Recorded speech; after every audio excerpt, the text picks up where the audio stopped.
Dave Roberts now available.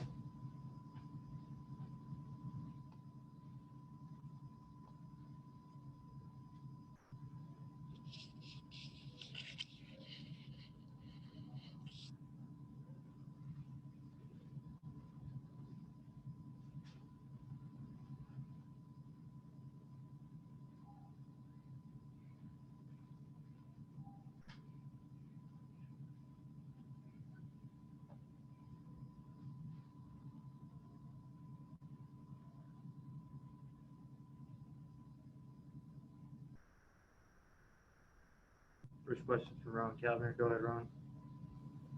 Hey, Dave, you'd mentioned a couple days ago you'd like the late life on Kenley's cutter early this year. Is that something that you've seen more consistency out of, and how have you liked what you've seen just from his overall mix so far? The overall mix has been good. Obviously, the results are where we want them to be.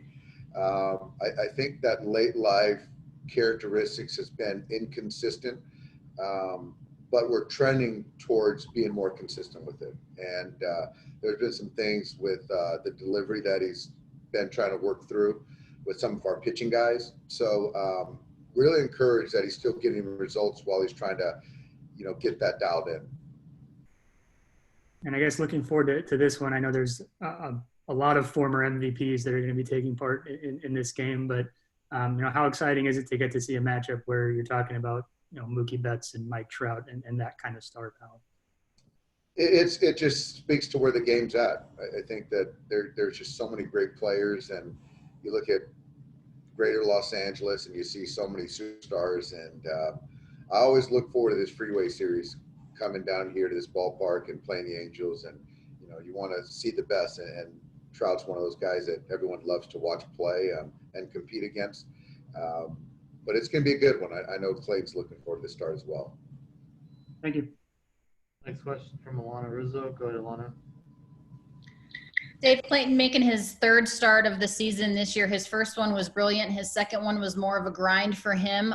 In order for him to be as effective as he was in the first one, what do you need to see? We know he has that devastating curve, but what would you like him to do? I think for Clayton, if you look at those two starts, I think the separator was the slider. And we all know that's his best secondary pitch. And when he can strike it, shorten it, it just, especially to the right-hand hitter, just comes out as a fastball. So if he can get that, can feel good about that pitch, then I think it just opens things up for the fastball in as well as that fastball arm side. So, and yeah, like you said, he mixes in the curveball, but I think tonight really is going to be, it's going to come down to the slider. And if he feels good with it, it should be a really good night. If not, it might be a grind. What do you like about the lineup where you have Cody hitting fifth behind Pollock, and then I'm assuming Muncy just getting a blow? Muncy's just getting a blow. He should be back in there tomorrow. And I think with Cody, it's just more of giving him a different look. AJ swinging the bat well. The third time through, potentially having them try to get through JT and AJ to get to Cody. I think it sets up just better for the entire lineup. And, we'll see where it takes us. But I think for tonight, I just wanted to get AJ up a little bit. Okay. Thank you, Dave. Yeah.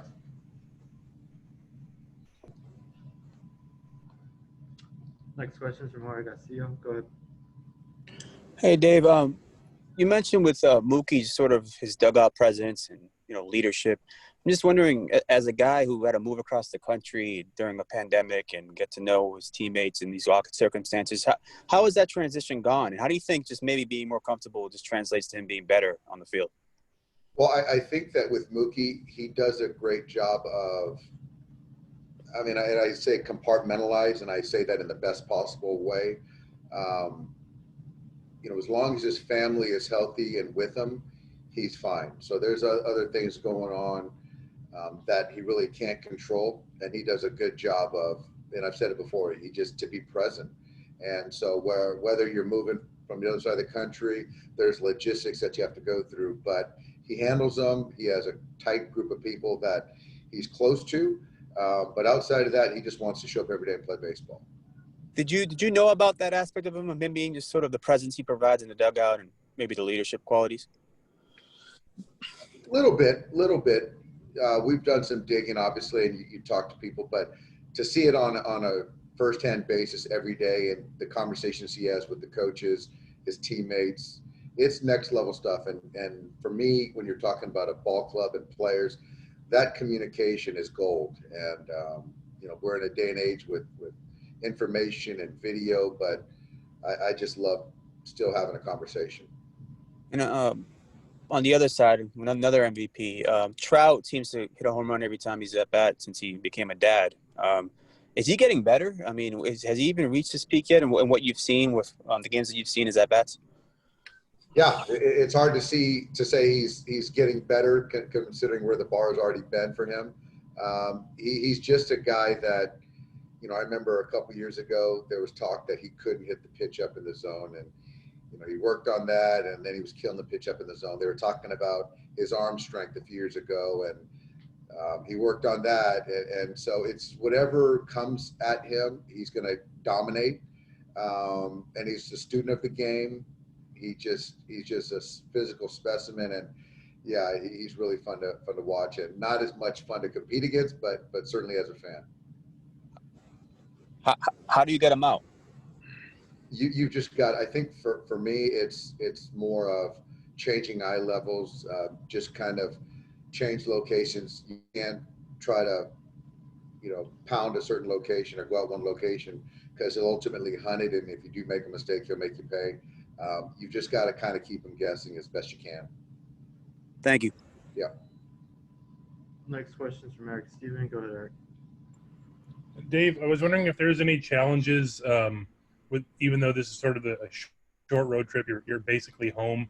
Anything different this year with the protocols in place? Yeah, well, there's differences, but I think that it's a little bit easier because we're not traveling across 2 time zones this year. The travel party's considerably smaller. For me, for most guys, we stay in the hotel when we travel, so that really doesn't change a whole lot.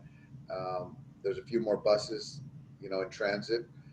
But, outside of that, Eric, it's not too much different. But specifically for this trip with just the weekend in Anaheim. Yeah, this trip specifically, we're used to staying in a hotel here.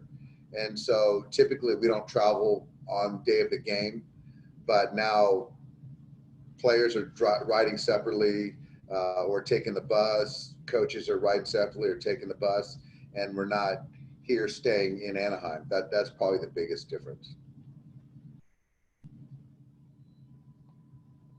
Next question is from Ken Gurnick. Go ahead, Ken.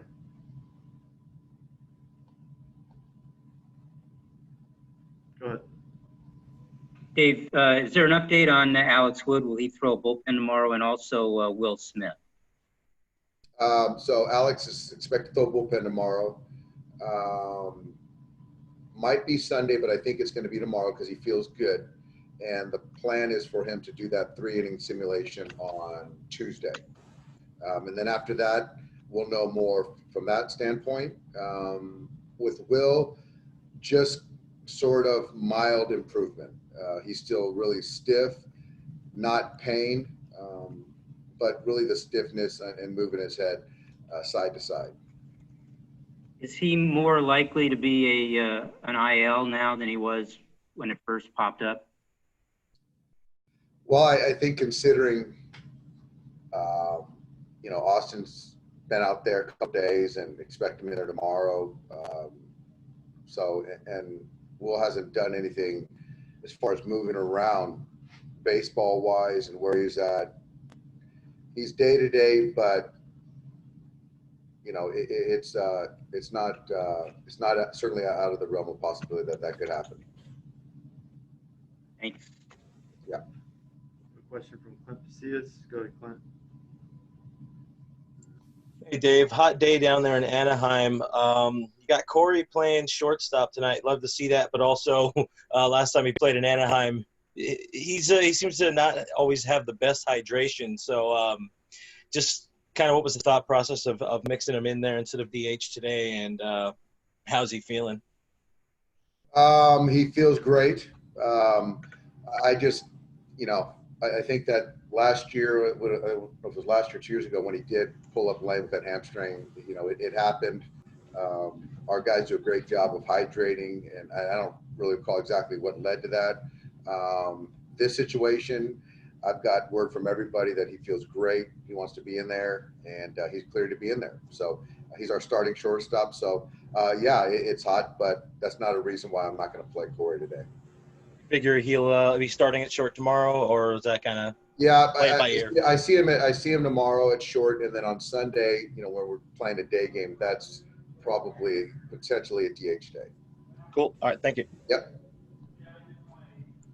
I have one more question from Jorge Castillo. Go ahead. Dave, who's your third catcher? Matt Beatty. Matt Beatty. Has he? Yeah. Caught at Belmont College. Okay.